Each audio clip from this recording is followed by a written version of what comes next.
All right. Hello, everyone, and welcome. If you are joining me here live, say hello in the chat so I know that you are here. And if you are watching on replay, also comment and say replay so I can shout you out as well. And if you're catching this video, please give it a like or a heart. It goes a very long way to making sure that others in our community get this content. Now, we are here today to discuss how to conduct your own mid-year review. Because I know as an ambitious, sensitive striver, you set big goals for yourself at the beginning of the year. You always want to keep learning and growing, progressing further, and you expect a lot from yourself. So today I wanted to come on and talk about and walk you through a step-by-step process for how you can evaluate your goals, how you can assess the progress that you have made so far, how to identify what's holding you back, and how to create a plan of action to overcome it so that you can reach your goals in the second half of the year and make your biggest dreams a reality. So as I said, if you are watching live, type in the chat, say hello, let me know that you are here. If you're catching on replay, comment replay so I can say hello to you too. And let me know where you are watching from as well. I always love to hear. We have folks from all over the world. For those of you who are newer to my community, I want to introduce myself. I am Melody Wilding. I am author of a book called Trust Yourself, which don't have it on me right now, but you can probably see it in the background there. So I am an author of a book called Trust Yourself, How to Stop Overthinking and Master. Trust yourself, stop overthinking, and channel your emotions for success at work. You can tell it's been a long week. So I am also the creator of a coaching program called Resilient. It is a 3-month coaching program for sensitive strivers, folks who think and feel everything more deeply than most people.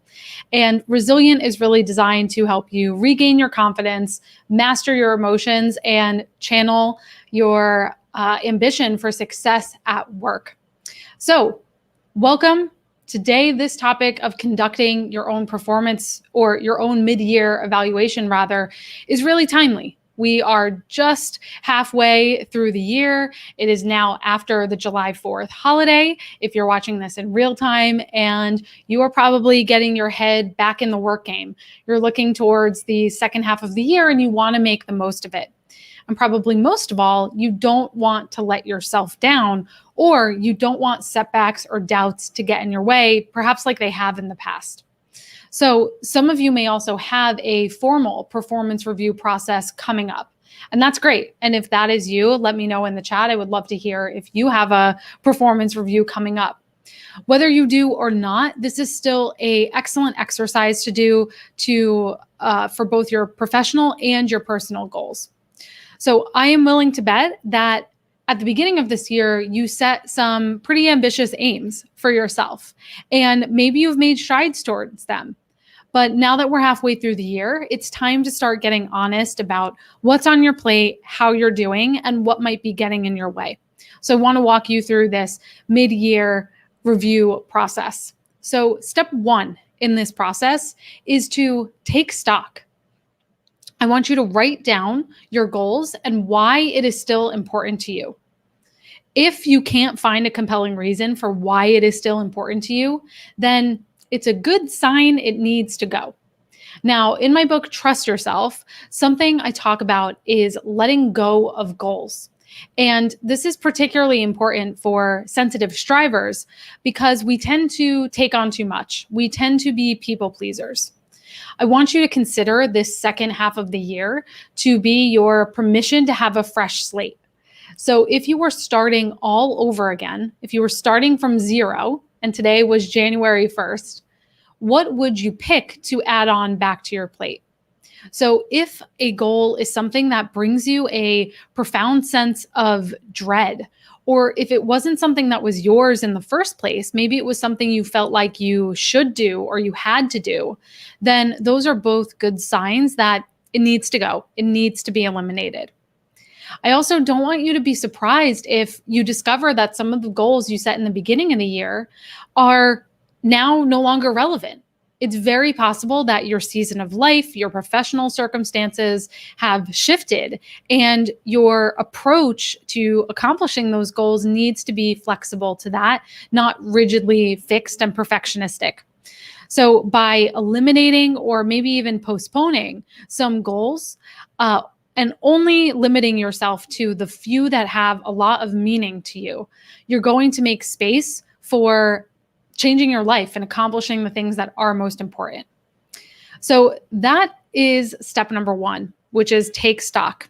So now that you have culled down your list to only what's most important, it's time to go on to step two, which is to reflect and consider your wins, to reflect on the progress you've already made.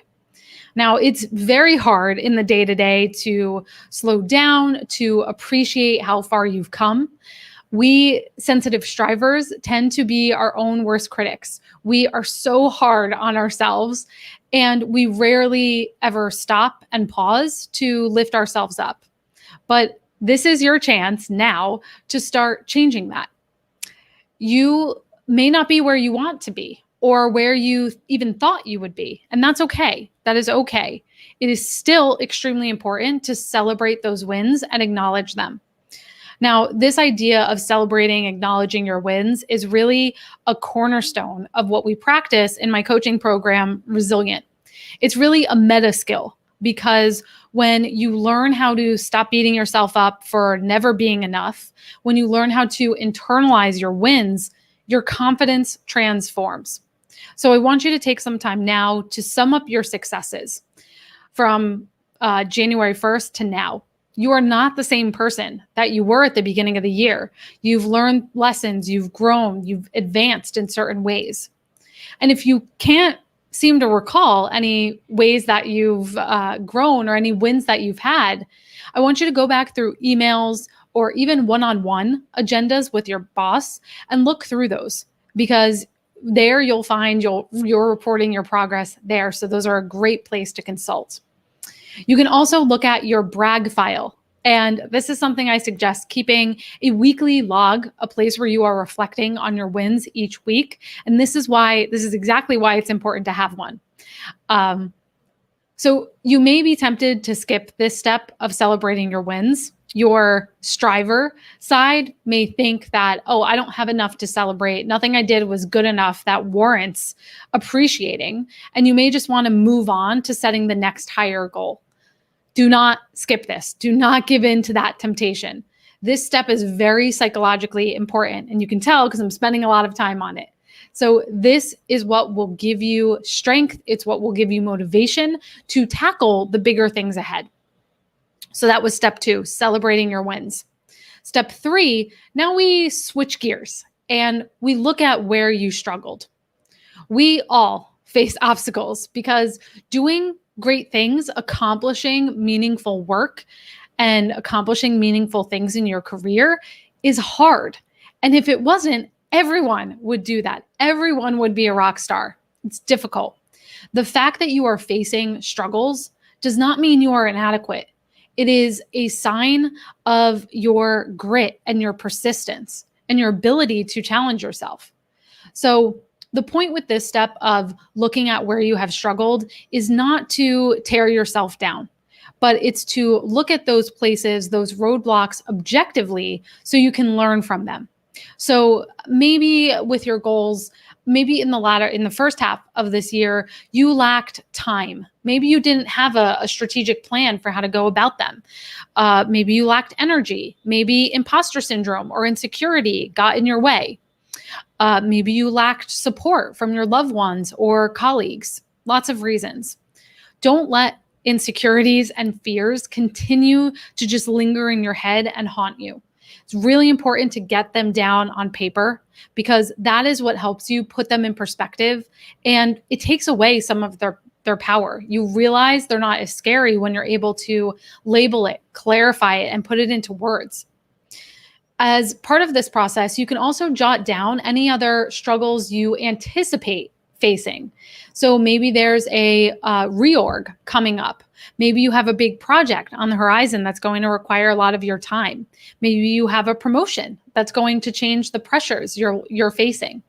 Maybe for many people, they're going back to the office for the first time in over a year, which means their habits and their routines will have to shift. All right. So now we're moving on to step 4, which is when you're going to brainstorm solutions for those struggles. So if it's a lack of time, could you work on setting boundaries and saying no? Could you remove yourself from certain meetings or obligations?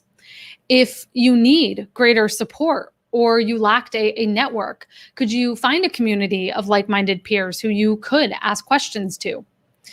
Many times our struggles have fairly simple solutions. It might not always be easy to implement, but the first step is figuring out how to, or even thinking up possible ways to solve that problem. And identifying possible solutions like this keeps you from creating excuses as to why you can't do something. So then our fifth and final step is to select your very next step. So this is your very next step about how to move forward. What is one step that could move you closer to your goal? Something that you could do today. One action that you could take now.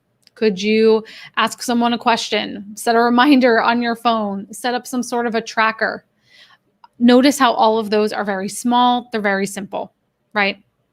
So now once you have finished this exercise, you should have a pretty clear idea of your goals for the second half of the year. You should be feeling better about the progress you've made so far and hopefully giving yourself some very well-deserved recognition. And you have some ideas and have planned for what some struggles might be and have an idea of what your next step is. So let me go over those steps again in your mid-year review process. Number 1, take stock. Number 2, reflect and calibrate.